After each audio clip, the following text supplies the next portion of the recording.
Prepositions का सटीक प्रयोग कैसे करें, इसका ये दूसरा कड़ी है। बाकी जगह किताबों में या जहां कहीं भी आपको कंटेंट्स मिलेंगे वहां पे एट अ स्ट्रेच लिखा होता है कि बताया जाता है कि एट का प्रयोग कहां कहां होता है, इनका प्रयोग कहां कहां होता है।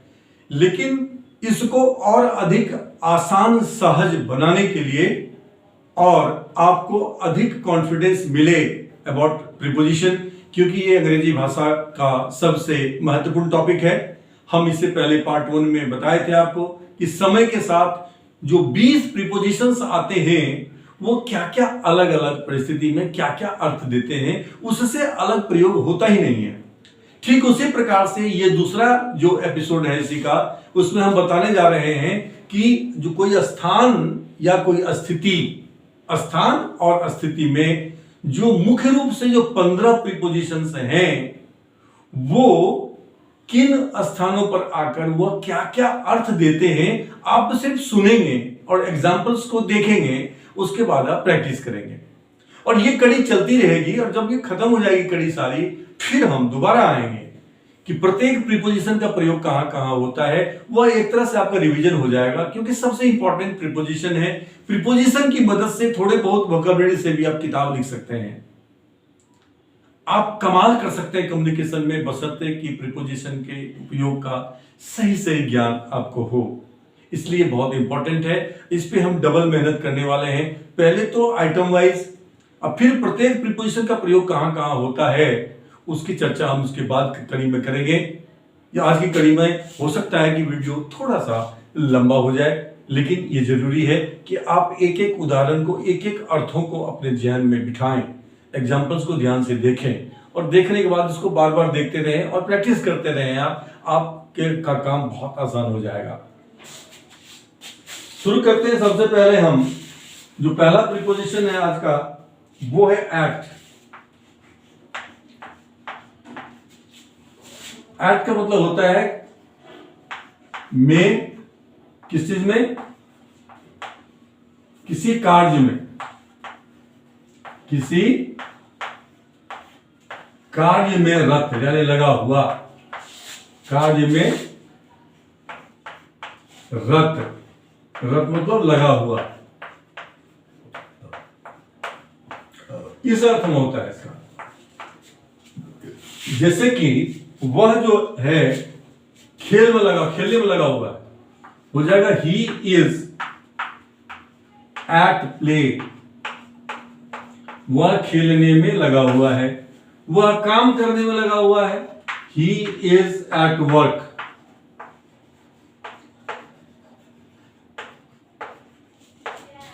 वह खेलने में लगा हुआ है। उसी तरह से है कि सेकंड इसका होता है एट का मतलब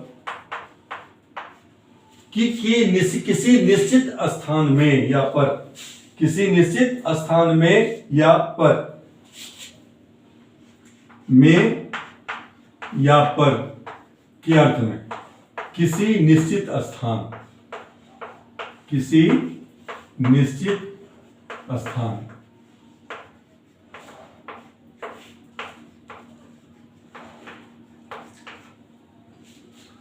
उदाहरण के तौर पर मैं उससे जो है हॉस्पिटल में मिला।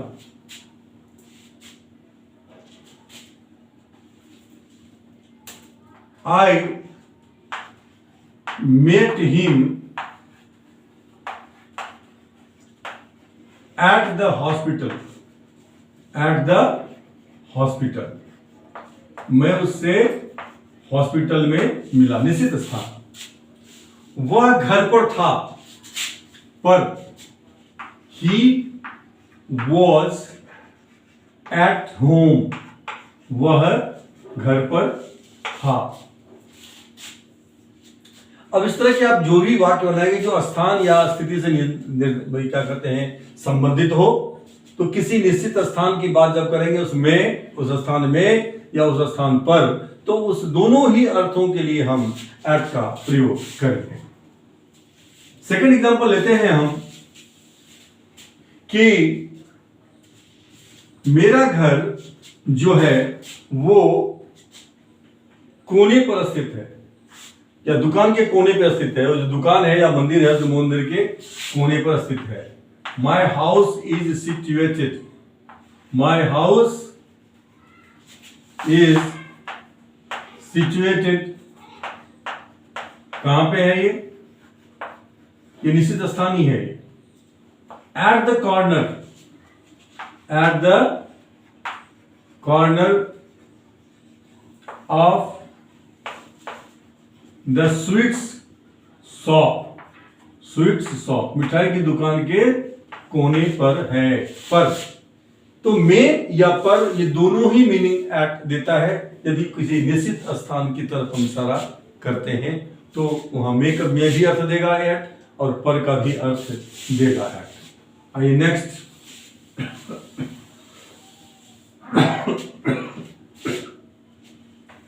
एट का प्रयोग होता है, एट का मीनिंग होता है में, किसके लिए? छोटे जगह के लिए, छोटे छोटे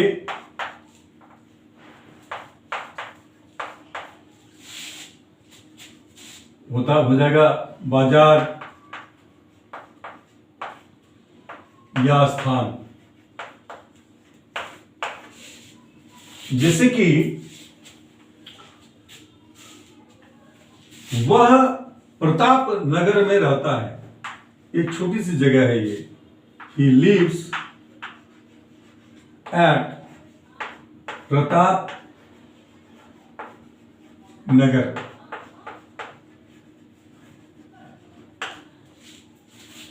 अब देखेंगे कि इसी में के अर्थ के लिए इनका भी प्रयोग होता है, लेकिन जब हम इन पे आएंगे तब बताएंगे कि इन और एट के प्रयोग, सेम सेंटेंस होगा ही लिव्स इन प्रताप नगर, लेकिन उसका मीनिंग अलग होगा। वो हम देखेंगे इन वाले में जाकर के। यहां एट का मतलब छोटा शहर या छोटा जगह, ठीक है ना।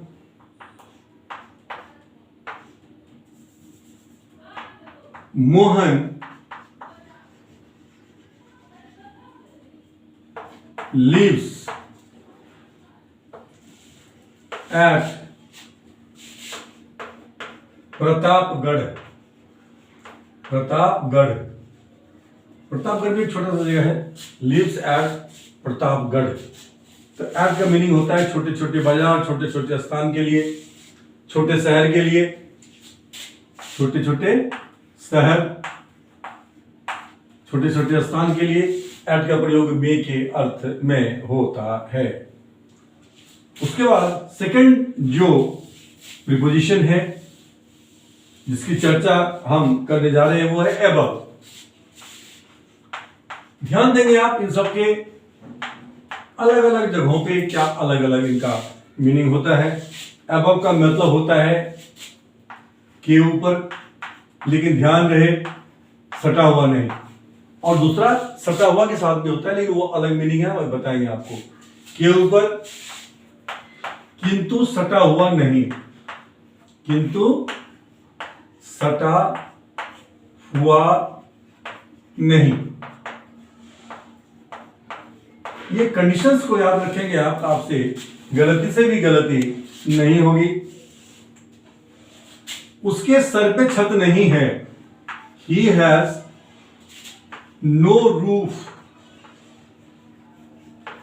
above his head, above his head। ये रूफ जो है उसके हेड को टच नहीं कर सकता। इसका मीनिंग है कि उसको रहने के लिए घर नहीं है। He has no roof above his head। उसके बाद है कि हम बादलों से भी ऊपर उड़ रहे थे। We were flying above the clouds, above the clouds।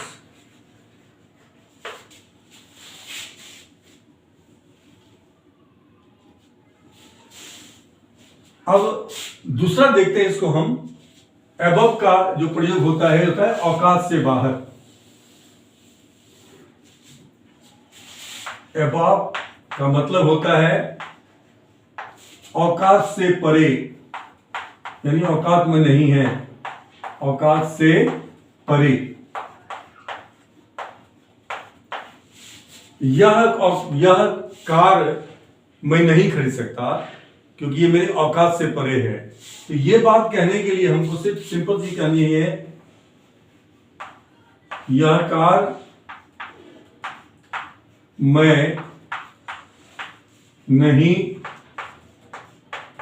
खरीद सकता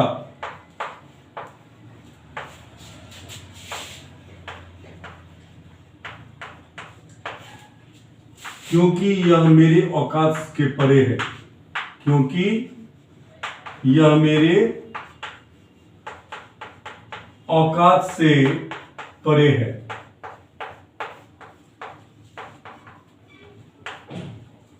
परे है, इस बात को कहने के लिए हम कहेंगे I can't by this car.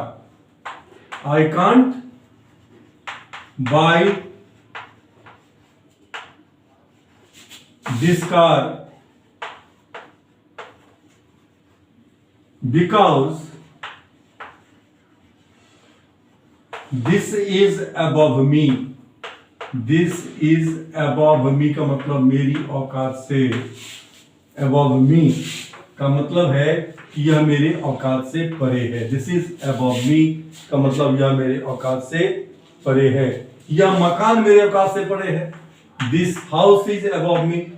This house is above me। इसको हमें याद रखना है। फिर देखते हैं above का हम और भी।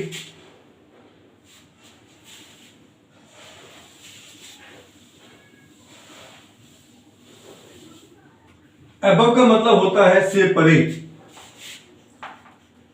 कब होता है? से परे। अब यहां पे से परे से मतलब हो गया कि जो नहीं किया जा सकता, जो नहीं किया जा सकता।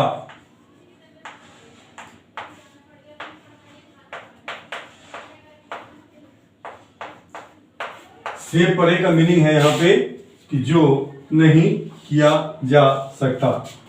क्या नहीं किया जा सकता है? तो किसी बुजुर्ग आदमी पे शक नहीं किया जा सकता है, तो हम कहते हैं he is above suspicion. He is above suspicion.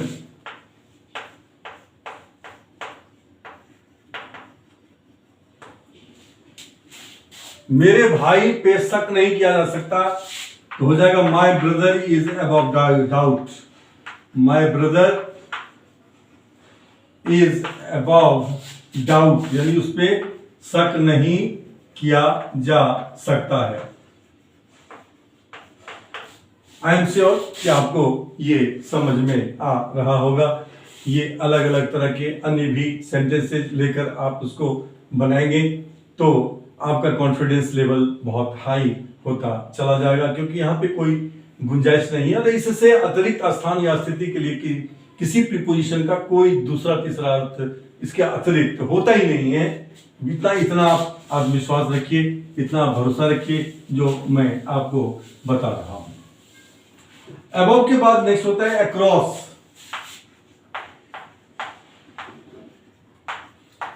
Across का जो मतलब होता है के उस पार। के उस पार। अब ये के उस पार के लिए हम कहते हैं कि इस रोड के उस पार एक मंदिर है। हो जाएगा there is a temple. There is a temple across the road. Across the road यानी रोड के उस पार एक मंदिर है। नदी के उस पार एक गांव है। There is a village. There is a village across this river. इस नदी के उस पार, दिस रिवर। अक्रॉस का मतलब हो गया कि उस पार। अक्रॉस का मतलब होता है इस छोर से दूसरे छोर तक। दूसरा मीनिंग क्या होता है? इस छोर से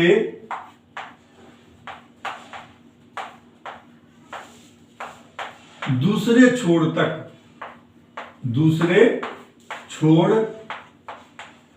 तक from one end to the other end, एक छोर से दूसरे छोर तक। क्या है? एक पुल है, एक ब्रिज है। क्या लिखेंगे?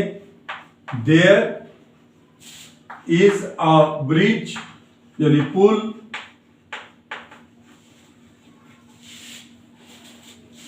अक्रॉस द रिवर, यानी नदी के एक छोर से दूसरे छोर तक जो है वह एक पुल है।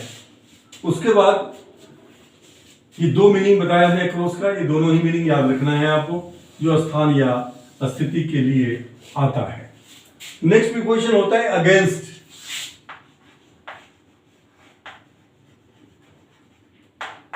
अगेंस्ट का मतलब होता है से सटकर या से सटाकर, से सटकर या से सटाकर। जिसे हम कहते हैं कि दीवार से सटाकर सीढ़ी लगा दो, ठीक है ना। Put the ladder against the wall, against the wall, दीवार से सटकर मत खड़े हो। अगर नया नया व्हाइट वॉशिंग किया है आपने तो हम कहते हैं कि डोंट स्टैंड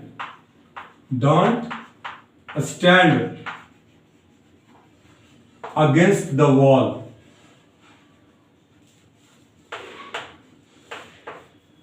इस तरह से आप जो भी सेम काइंड ऑफ सेंटेंसेस चाहे आप बना सकते हैं। अगेंस्ट के बाद दूसरा होता है बिफोर, समय या स्थिति के लिए। बिफोर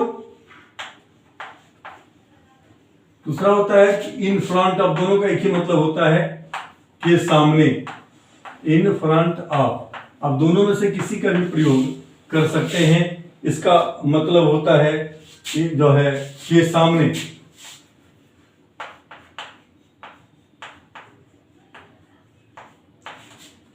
मेरे घर के सामने एक मंदिर है, देयर इज ए टेम्पल। अगर ठीक सामने है तो जस्ट लगा देंगे उसके पहले, जस्ट बिफोर माई हाउस या just in front of my house, before या in front of my house.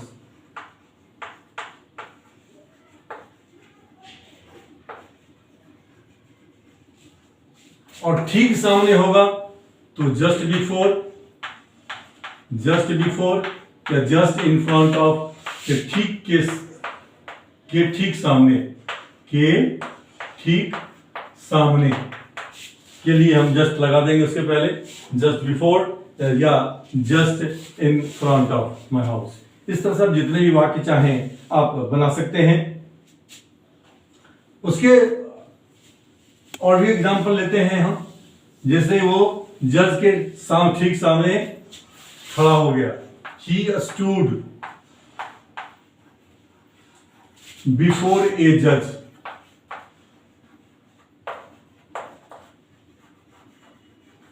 या वह जज के ठीक सामने खड़ा हो गया, he stood just before a judge। ठीक है, इसको हम यूं बना सकते हैं,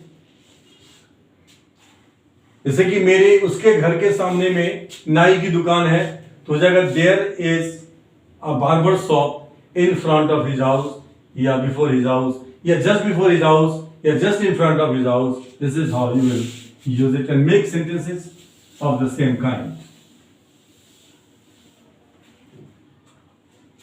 नेक्स्ट होता है बिहाइंड।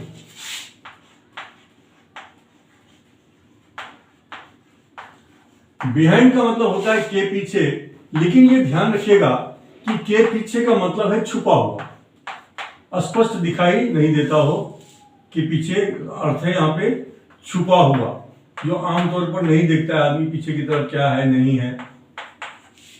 तो के पीछे छुपा हुआ है।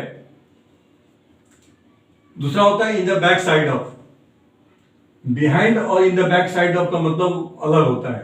In the back side of मतलब होता है जो दिखाई देता है, स्पष्ट दिखाई देता है। बिहाइंड का पीछे मतलब होता है पीछे जो छुपा हुआ रहता है, पूरा दिखाई नहीं देता है, पूरा का पूरा दिखाई नहीं देता है, तो हो जाएगा बिहाइंड। ठीक पीछे, जस्ट बिहाइंड। इसमें सेंटेंस हम बनाएंगे बिहाइंड का कि मेरे घर के पीछे एक पेड़ है। There is a tree behind my house। और ठीक पीछे है तो just behind my house, just लगा दीजिए ठीक के लिए, house, sorry. Is it clear? दूसरा बिहाइंड का मतलब होता है कि जब प्रगति कम होती है, जैसे कि मेरा बच्चा क्लास में बाकी सब बच्चों से पीछे है, हो जाएगा माई सन। यहां होता है पीछे, प्रगति में, किसी में घर पीछे है, प्रगति में, प्रोग्रेस में, इन प्रोग्रेस, प्रगति में पीछे। My son is behind all students in his class. All students in his class. ये संबंधित है उसका बिहाइंड पीछे किसी में है, प्रगति में। My son is behind all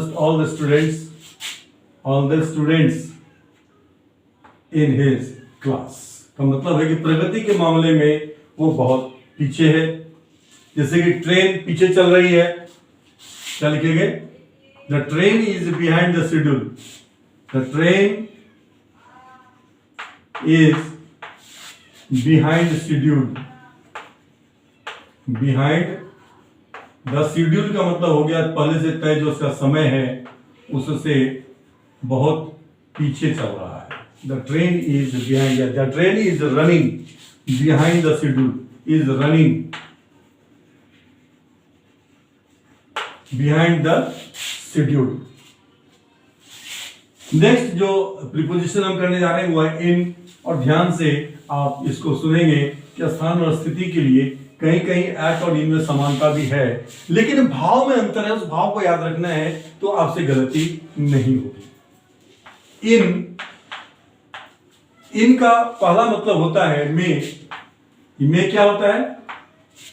में का मतलब होता है एक स्थान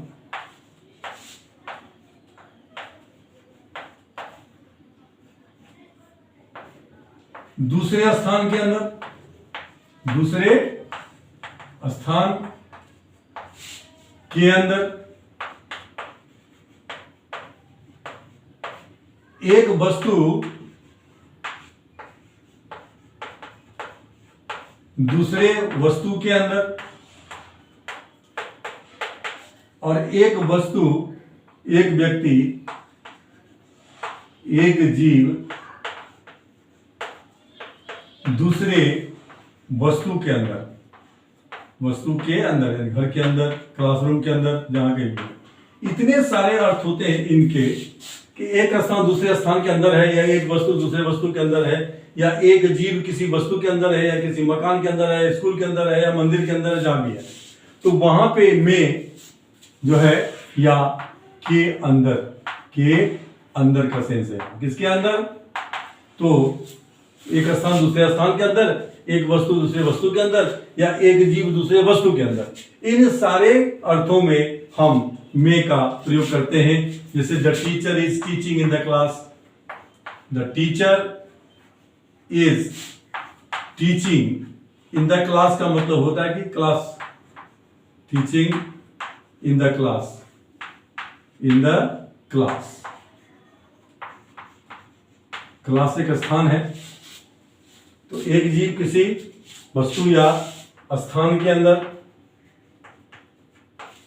अगर है तो the teacher is teaching in the, जैसे कि there is a pen in my pocket, मेरे पॉकेट में कलम है। There is a pen in my pocket के अंदर, में का मतलब है के अंदर है। ये सारे सेंस होते हैं इनका प्रयोग जब हम करते हैं तो। I am sure this is clear to you. दूसरा इनका प्रयोग होता है कि जो व्यक्ति जिस, चाहे उस स्थान छोटा ही क्यों नहीं हो, चाहे वह स्थान छोटा ही क्यों नहीं है, जिसके अंदर रहता है वो, इनका मतलब होता है में। कौन सा में? जिस स्थान, जो व्यक्ति जहां रहता है, जो व्यक्ति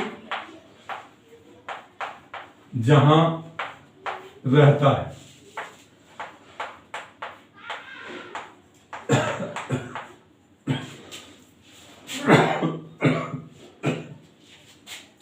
चाहे वो छोटा जगह हो या बड़ा जगह हो, चाहे वो छोटा जगह हो। अब ये जो प्रयोग मैं आपको बता रहा हूं, ये थोड़ा सा जो ग्रामर में दिया हुआ है ट्रेडिशनली, उससे अलग है, जो कि इंटरनेशनली यूज होता है, हमारे यहाँ भी यूज होता है। कि जो व्यक्ति जहां रहता है वो कहेगा मैं वहां पे रहता हूं। जैसे मैं गांव में रहता हूं, आई लिव इन ए विलेज। मैं प्रताप नगर में रहता हूं, आई लिव इन प्रताप नगर। तो वो व्यक्ति जहां रहता है परमानेंटली, जहां उसका स्थान है रहने का, चाहे वो जगह छोटा हो या बड़ा हो, चाहे वो छोटा या जगह हो, चाहे वो या बड़ी जगह, इसके लिए हम इनका प्रयोग करते हैं। जैसे he lives in the village,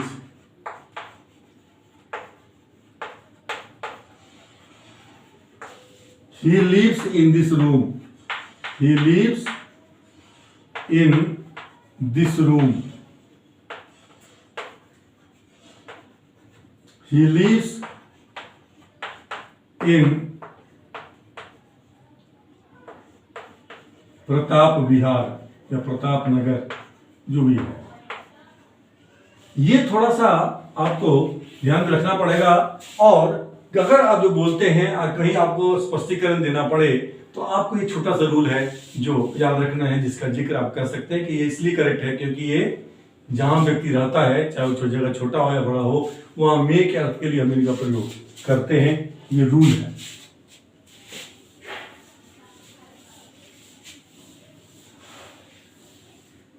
आइए नेक्स्ट हम बात करेंगे कि इनका प्रयोग होता है किसी में, किसमें? ये होगा मेट्रो शहर, मेट्रो या जितना भी सिटी है, सिटी बड़ा शहर, बड़ा शहर को हम कहते हैं सिटी। कलकत्ता सिटी है, चेन्नई सिटी है, कोई राज्य में रहता है या किसी देश में रहता है, इसके नाम के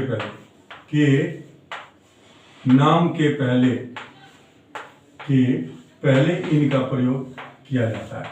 आई live in Delhi, he lives in America, he lives in Punjab, I live in Bihar, he lives, metro कौन सा है?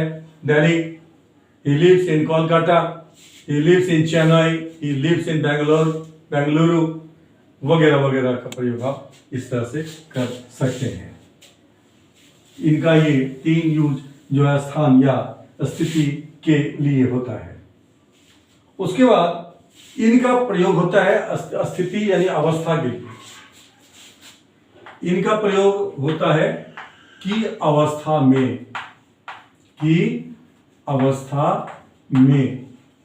ये एक एक को अलग अलग आप 1 बार 2 बार देख भी लेंगे, अगर आप 3 बार देख भी लेंगे, पलट के सुन भी लेंगे अगर आप, तभी आपको ये याद हो जाएगा कि इनका प्रयोग कहाँ कहाँ होता है। ये क्या होता है कि वह मुश्किल में है, यानी कि मुश्किल की अवस्था में है। ही इज इन ट्रबल, यह अवस्था है। ट्रबल क्या है? अवस्था में। किसकी अवस्था में? मुश्किल की अवस्था में। ही is in trouble, he is in fear, वो डर की स्थिति में, अवस्था में है। He is in fear, he is in doubt, he is in doubt, वगैरह वगैरह एक अवस्था में के लिए हम, या he is in Hari, he is इन हरी, वो जल्दबाजी में है, ही इज इन हरी, वो जल्दबाजी की अवस्था में। ये सब अवस्थाएं हैं। ही is in good health, he is कहते हैं हम कि वो अच्छे स्वास्थ्य की अवस्था में है, तो he is in good health, वह अच्छे स्वास्थ्य की अवस्था में है, he is in good health, ये कहते हैं किसी के बारे में। I am sure it is clear to you. आइए अब देखते हैं हम नेक्स्ट प्रीपोजिशन। नेक्स्ट प्रीपोजिशन है यहां पे, यही इन कह लेते हैं अभी। कोई किसी पोशाक में है, पोशाक में,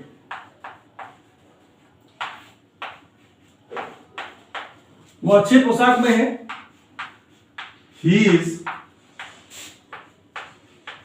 इन अ गुड ड्रेस, वह अच्छे पोशाक में है, he is in a good dress, या उसने सिल्क साड़ी की पोशाक पहन रखी है, तो सी इज इन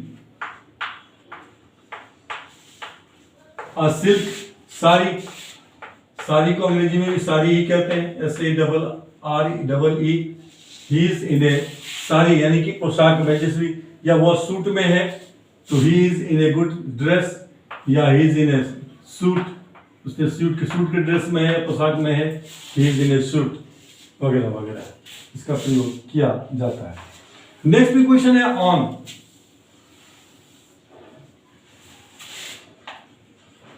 ऑन का मतलब होता है के ऊपर, यानी कोई वस्तु है,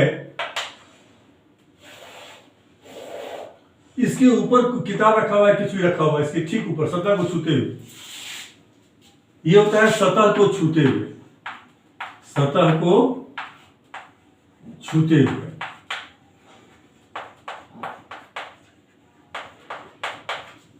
सतह को छूते हुए, there is a book on the table, there is a book on the table, यानी टेबल के सतह को छूते हुए। कोई भी चीज किसी के सतह को छूते हुए अगर है तो वहां पर हम इसका प्रयोग करेंगे। Is it clear to you?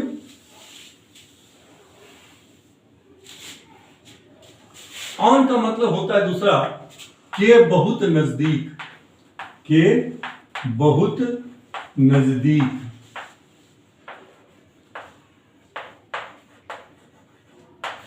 ये सब कुछ दुर्लभ प्रयोग हैं, अगर आपको आए तो मजा आ जाए आपको। जैसे कि Patna is on the bank of, on the bank मतलब हो गया किनारे, और उसके नजदीक है, किनारे के भी नजदीक है। Patna is on the bank of the Ganges, the Ganges. यहां ऑन का मतलब है कि बहुत नजदीक, गंगा के किनारे के बहुत नजदीक है पटना जो है। Is that clear? उसके बाद नेक्स्ट जो प्रीपोजिशन है वो है ओवर।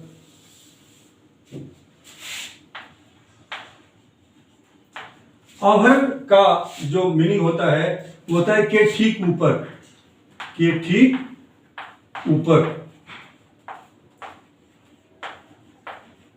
लेकिन ये ऑन से कैसे डिफरेंट है? ऑन होता है किसी चीज के सतह से ऊपर होता है, और ये होता है किसी चीज के ऊपर, यानी उस वस्तु को छूते हुए, लेकिन पूरी तरह से छूते हुए नहीं। जैसे कि मां ने अपने बच्चे के शरीर पर कंबल डाला, क्या हो जाएगा? द मदर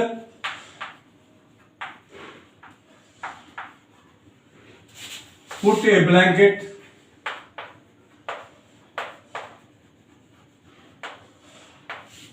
किस पे डाला ब्लैंकेट उसने? ओवर हर स्लीपिंग चाइल्ड, ओवर हर स्लीपिंग चाइल्ड। ये पूरा का पूरा टच नहीं करता है इसको, इसका कुछ हिस्सा है जो टच करता है स्लीपिंग चाइल्ड। ये ऑन से इस मामले में जो डिफरेंट है ऑन और ओवर में, ये फर्क हमें याद रखना पड़ेगा। जैसे किसी ने ओवरकोट पहन रखी है, he has worn an overcoat, उसने ओवरकोट पहन रखी है, उसने शर्ट पहन रखी है, he has worn a shirt, he has worn over his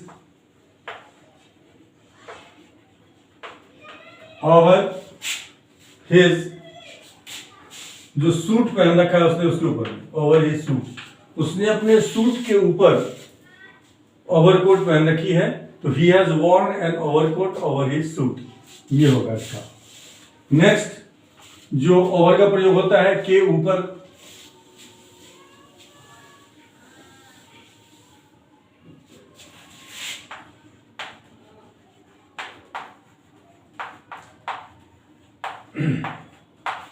अब ये जो के ऊपर है, इस के ऊपर का मतलब क्या हुआ कि सटा हुआ नहीं, ये सटा हुआ नहीं है।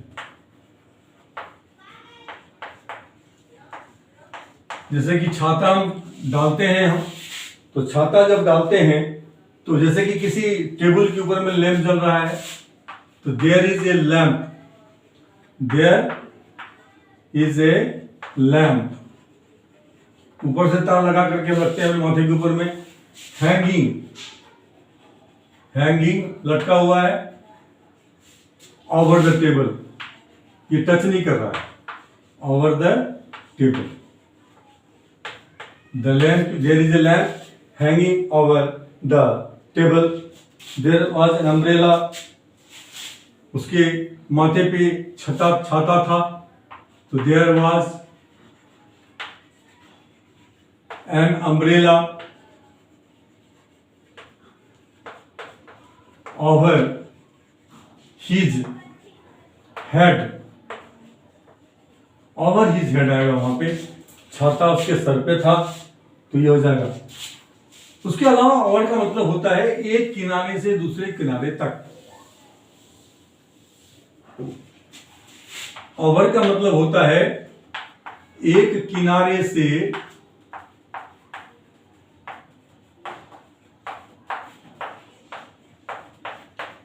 दूसरे किनारे तक।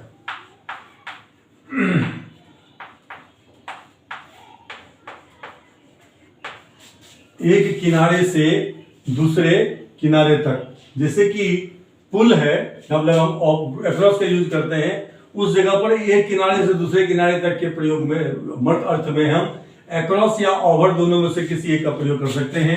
जैसे there is a bridge, there is a bridge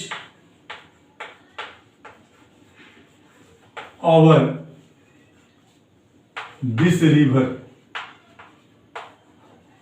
यहां पे ओवर की जगह पर हम अक्रॉस का भी यूज कर सकते हैं, दोनों का इस अर्थ में यूज कर सकते हैं। चॉइस हमारी है, ओवर अक्रॉस दोनों मिलके ये मीनिंग देते हैं, एक छोर से दूसरे छोर तक या एक किनारे से दूसरे किनारे तक के लिए हम ओवर का प्रयोग करेंगे। ओवर का दूसरा जो अर्थ होता है वो होता है के उस पार। ओवर का मतलब होता है के उस पार। ये ध्यान रखना है आपको, क्योंकि कुछ समय ऐसी चीजें हैं जो शायद आपको बहुत मुश्किल से मिले किसी किताब में। के उस पार, यहां आपको एक ही जगह सारा मिल रहा है, इसलिए बेटर ये है कि आप इसी को बार बार चाहे तो देखें या उसे यूज करें, और इस तरह से आप इसमें बिल्कुल प्रवीण हो जाएंगे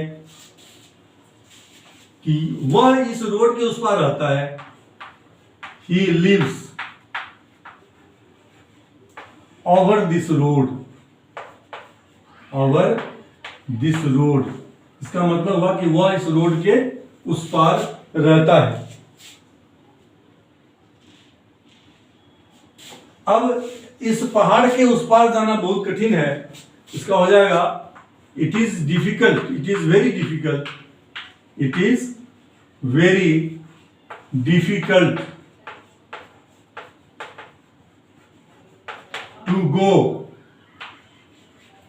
ओवर दीज हिल्स, इन पहाड़ों के उस पार जाना बहुत कठिन है।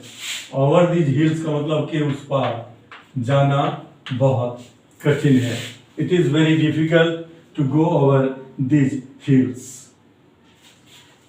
उसके अतिरिक्त ओवर का प्रयोग होता है जो और भी इसके एक अर्थ हैं, वो होता है कि ओवर का मतलब होता है से भी अधिक,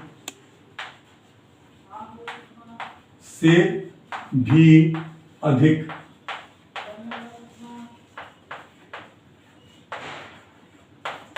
अब ये से भी अधिक का मतलब क्या होता है? उसके पास लाखों रुपए से अधिक है।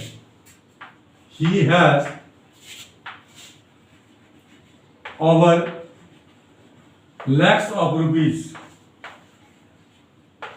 लाखों रुपए से भी अधिक है उसके पास।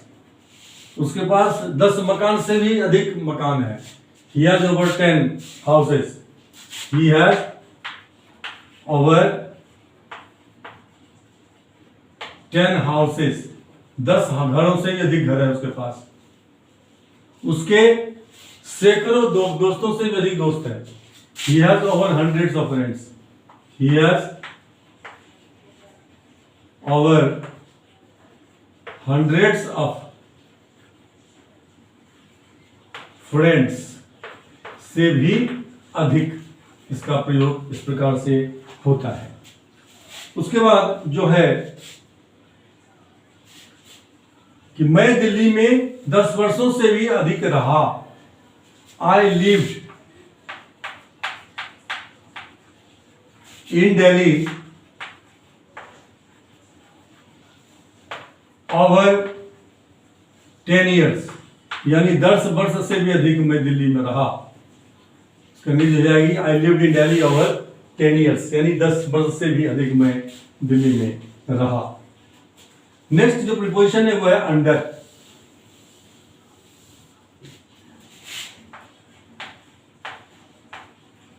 इस अंडर का जो मीनिंग होता है उसका मतलब होता है के नीचे।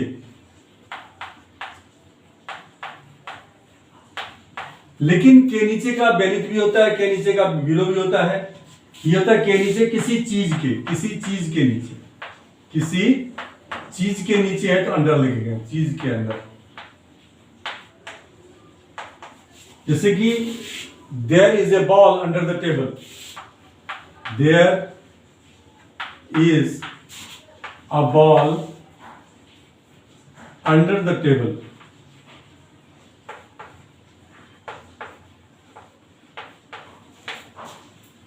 टेबल के नीचे जो है क्या है?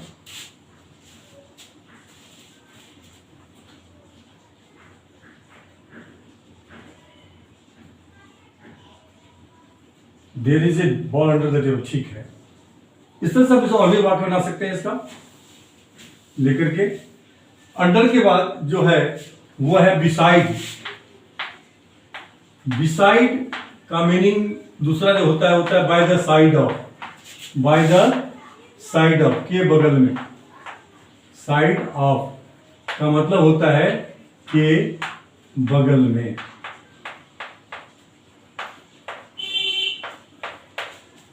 मेरे घर के बगल में बिजली ऑफिस है। The electricity office, electricity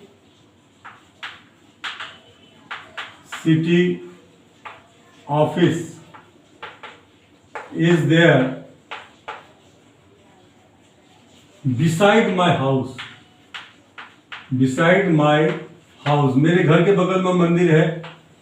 there is a temple beside my house या by the side of my house, इसका प्रयोग हम के बगल में के अर्थ में कर सकते हैं। नेक्स्ट है थ्रू, THROUGH।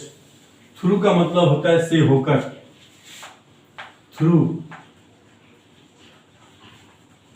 ये थ्रू प्रीपोजिशन जो है इसका मीनिंग होता है से होकर।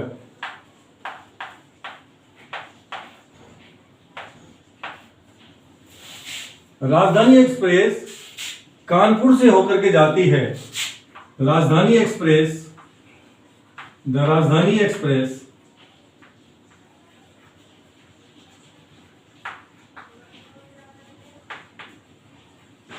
runs through Kanpur.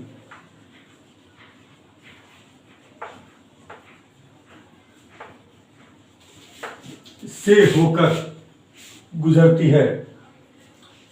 मैं कई मुश्किलों से गुजरा हूं। I passed through many difficulties। many difficulties। इस तरह से आप जितने भी वाक्य चाहे आप बना सकते हैं। से होकर के अर्थ में हम थ्रू का प्रयोग करेंगे और थ्रू का मतलब होता है शुरू से अंत तक। दूसरा मीनिंग होता है शुरू से अंत तक।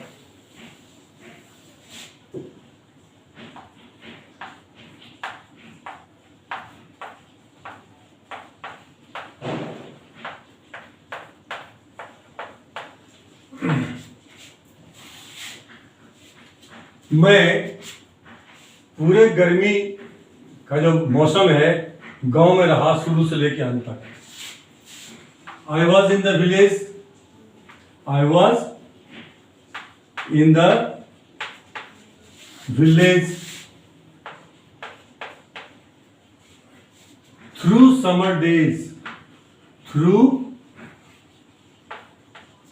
Summer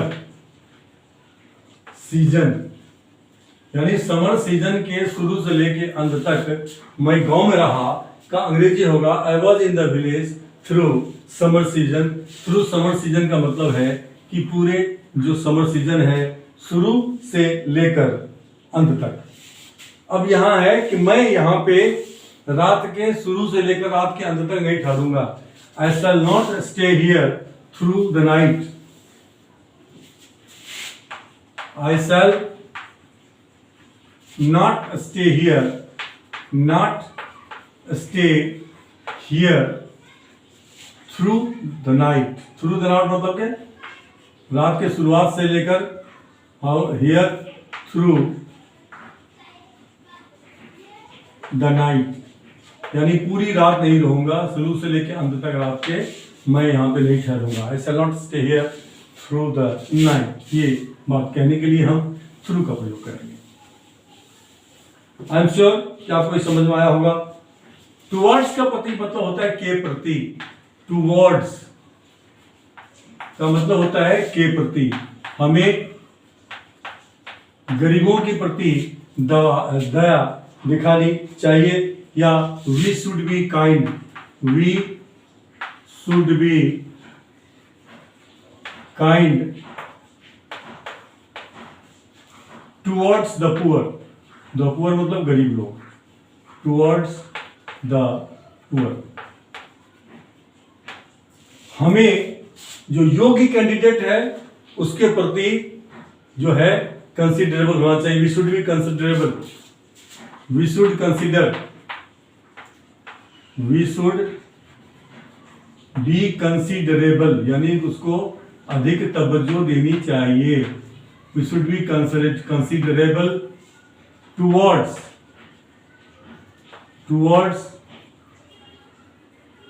deserving candidates. वहां कोई फर्क नहीं करनी चाहिए। Deserving candidates.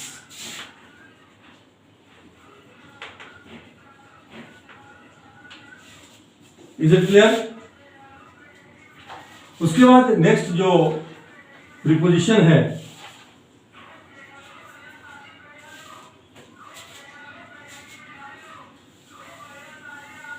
वो है बियॉन्ड। अब बियॉन्ड का जो मीनिंग होता है, भावार्थ होता है, जिसमें इसका हम प्रयोग करते हैं, हम उसमें कहते हैं कि उस पार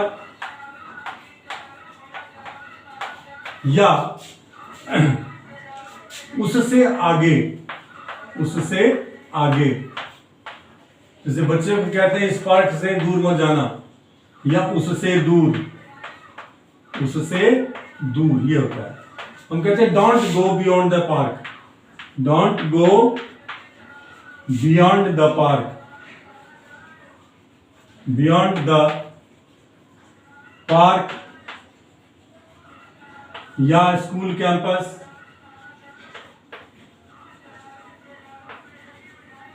या कॉलोनी,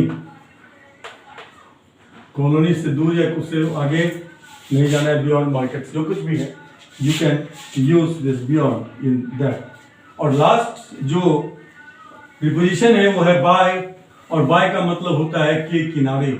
जब ये स्थान या स्थिति की बात आती है, बाकी इसके बहुत यूज है, जब हम उस पर आएंगे तो एक एक करके अलग अलग आपको बताएंगे।